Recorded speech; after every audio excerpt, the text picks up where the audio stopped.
At some point, the suspect produced a handgun, shot the victim several times or fired several shots. The victim was struck.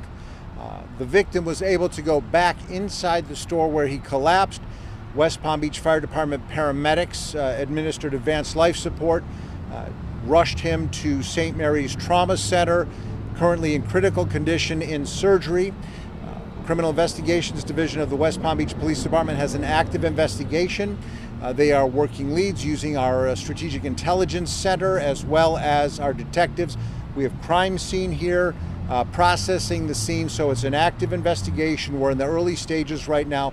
But what we believe at this point is that this was not a random shooting.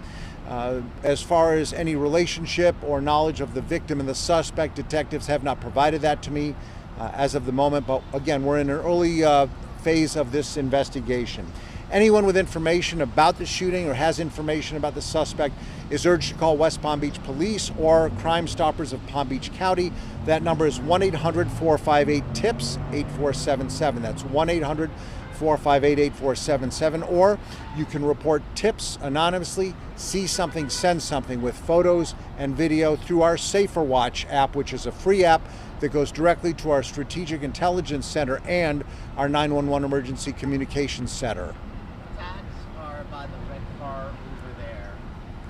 Is that whose car, victim's car? Is there anything else about that red car? Detectives haven't told us whose car, if there's any car that's pertinent to the investigation.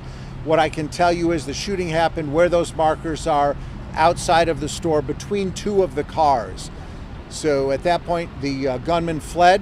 He took off, and detectives are working leads, reviewing video, interviewing witnesses, and working. This is a very active investigation. Was there a large amount of people inside of the gas station when the victim came in and collapsed? I don't know how many people were inside the store, if there were any customers in the store or out of the store at the time. I spoke with the owner and a few employees who tell me there's a camera right in front of that door. Have you guys got access of that? And do you have a photo of the alleged shooter?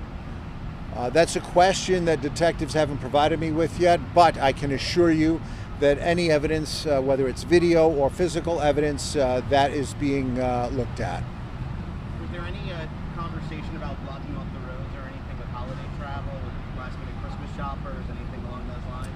No impact to traffic other than our normal holiday rush hour traffic on Palm Beach Lakes Boulevard. The gas station is currently closed while our crime scene investigators process the scene. Once they're done, then the store will be allowed to reopen. Any unique challenges or difficulties with this shooting compared to others? That's a hypothetical question. I don't have the answer. Every case is different. We have our detectives from our Criminal Investigations Division, Homicide, Violent Crimes, Strategic Intelligence Center. We have a large array of resources dedicated to a very active investigation. Thanks. Anything else I should be asking? No other pedestrians hurt inside? No other injuries. And Thank you said you. it was St. Mary's, right? St. Mary's Trauma Center, yep. Okay, Ethan, I think you need to go get sound with him. Yeah, I'm going to ask you. And you were just listening to